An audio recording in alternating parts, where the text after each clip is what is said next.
યાદશક્તિ સારી રહે છે અને વાંચેલું એમને કાયમ માટે યાદ રહી જતું હોય છે. આ ઉપરાંત વાંચતી વખતે એમને ધ્યાન રાખવાનું છે કે એમનું મુખ પૂર્વ દિશા અથવા ઉત્તર દિશામાં જ હોવું જોઈએ, તો એને પોઝિટિવ ઉર્જા મળશે અને એની યાદશક્તિ વધશે. સવારે 4 થી સવારના 6 વાગ્યા સુધી એને વાંચન કરવું જોઈએ. ત્યાર પછી નાસ્તો કરીને પેપર લખવા બેસી જવું જોઈએ. દિવસમાં 2 પેપર લખવા જોઈએ, એક સવારે અને એક રાત્રે. જો એ પેપર લખવામાં જેટલી પ્રેક્ટિસ કરશે એટલું એ સારામાં સારું પરિણામ લાવી શકશે. પ્રશ્ન લખવાની ઝડપ પણ આવશે અને એનું બોર્ડનું પેપર 2.5 કલાકમાં પૂરું થઈ જશે. બિલકુલ જમકૃતભાઈ, ઘણીવાર એવું જોવામાં આવે છે કે બોર્ડની તૈયારી વિદ્યાર્થી સારી રીતે કરી રહેતા હોય છે, પણ ક્યારેક પ્રિલિમમાં જો માર્ક્સ ઓછા આવ્યા હોય તો પછી કઈ રીતે વધારે સારી રીતે તૈયારી કરી શકે કે જેથી બોર્ડનું પરિણામ સારું આવી શકે? આવા વિદ્યાર્થીઓને હું ખાસ કહીશ કે સ્કૂલ પ્રિલિમ્સ પરીક્ષાના પેપર ચેક કરીને આપે છે કે તમે ક્યાંય પણ કોચિંગમાં, ટ્યુશનમાં કે ક્લાસીસમાં જાઓ છો, એના પેપર ચેક થઈને આવે છે ત્યારે તમારા આ તમામ શિક્ષક મિત્રોનો ઉદ્દેશ્ય તમારી નાનામાં નાની ભૂલ શોધી અને તમારા માર્ક્સ કાપી અને તમને ભવિષ્યમાં એ પ્રકારની ભૂલ તમે ન કરો એ શીખવાડવાનો માત્ર ઉદ્દેશ્ય છે, નહીં કે તમને ઓછા માર્ક્સમાં જ રમવા દેવાનો. તો પહેલી વસ્તુ એ કે તમે જે કોઈ પણ પ્રિલિમ કે એક્ઝામની પરીક્ષાની તૈયારી કરીને પેપરમાં ઓછા માર્ક્સ મેળવ્યા છે ત્યાં તમે શું ભૂલ કરી છે એ યાદ રાખો. એ ભૂલ બીજી વખત રિપીટ ના કરો. સાથે સાથે હું ખાસ એ ઉમેરીશ વિદ્યાર્થી મિત્રો કે બોર્ડની પરીક્ષાના પાર્ટ બી ના દરેક પ્રશ્નમાં અડધા માર્ક્સની પણ ફાળવણી કરેલી હોય છે.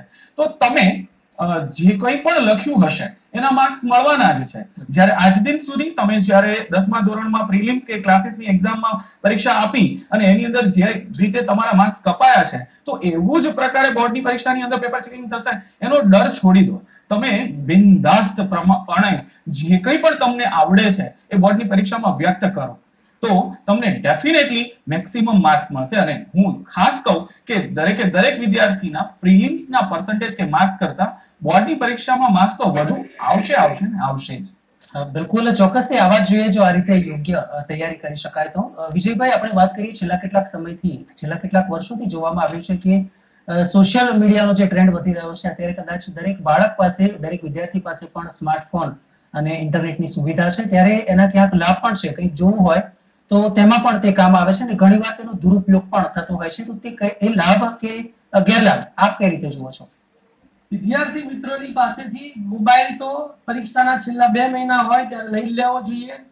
કારણ કે વિદ્યાર્થી એમાં ફેસબુક, વોટ્સઅપ, એમાં ખોટા મેસેજો વાંચવામાં પોતાનો સમય બગાડે છે ને એમાં લાગ્યો રહે છે કે મારા મિત્રોનો મેસેજ આવ્યો છે, લાઈ વાંચી લઉં, એને હું જવાબ આપી દઉં. એટલે એનું મગજ એમાં જ ચોટેલું હોય છે, એટલે એનું ભણવામાં ધ્યાન રહેતું નથી. અગત્યના મેસેજો જે આવતા હોય તો વાલી પાસે મોબાઈલ હોય છે તો એમાંથી જે બી અગત્યના મેસેજ આવ્યા હોય તો વાલી વિદ્યાર્થીને જણાવી શકતા હોય છે. એટલે વિદ્યાર્થીને વિનંતી કે પ્લીઝ તમારા મોબાઈલ તમારા મા બાપને સોંપી દો અને ભણવામાં ધ્યાન આપો તો સફળતા તમારી ચોક્કસથી મળશે. બહુ સરસ વાત કરી. આગળ એક કોલર મિત્ર, ખેડૂત મિત્ર આપણી સાથે જોડાયા છે. આપનો સવાલ પૂછો. નમસ્કાર. હું જય સાહેબોને નમસ્કાર કરું છું કેમ કે મારા છોકરા ભણ્યા છે, એક LLB કર્યું છે સાહેબ, એક કોલેજમાં છે, એટલે જય સાહેબોને હું નમસ્કાર કરું છું. અને લાગે છે સંપર્ક કપાઈ ગયો છે ખેડૂત મિત્રનો. આગળ વાત કરીશું. એક અન્ય કોલર આપણી સાથે જોડાયા છે, અંજલિબેન. અંજલિબેન, આપનું સ્વાગત છે. આપનો સવાલ પૂછો. હાજી, આપનો સવાલ પૂછો. હેલો અંજલિબેન, આપનો સવાલ પૂછી શકો છો આપ. 10th માં વધારે માર્ક્સ કઈ રીતે મેળવી શકાય?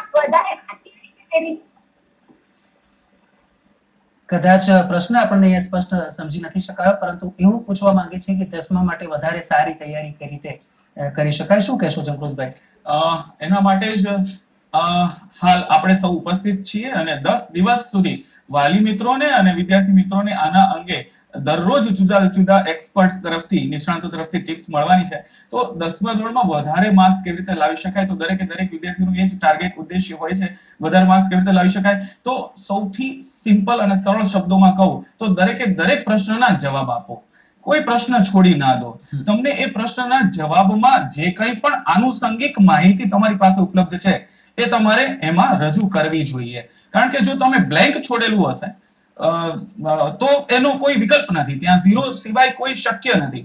પણ જો તમે કશું જ પણ વિષયને અનુરૂપ લખવા પ્રયત્ન કરેલો હશે, પ્રયાસ કરેલો હશે, તો એમાં ચોક્કસપણે તમને માર્ક્સ મળશે.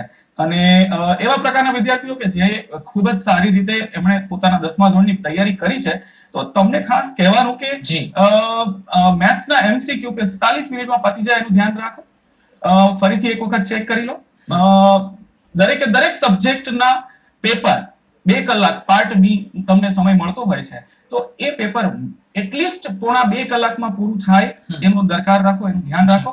અને ફરીથી એક વખત 15 મિનિટમાં આપે લખેલા પ્રશ્નોના જવાબો કે ગણેલા દાખલા જોઈ જાઓ.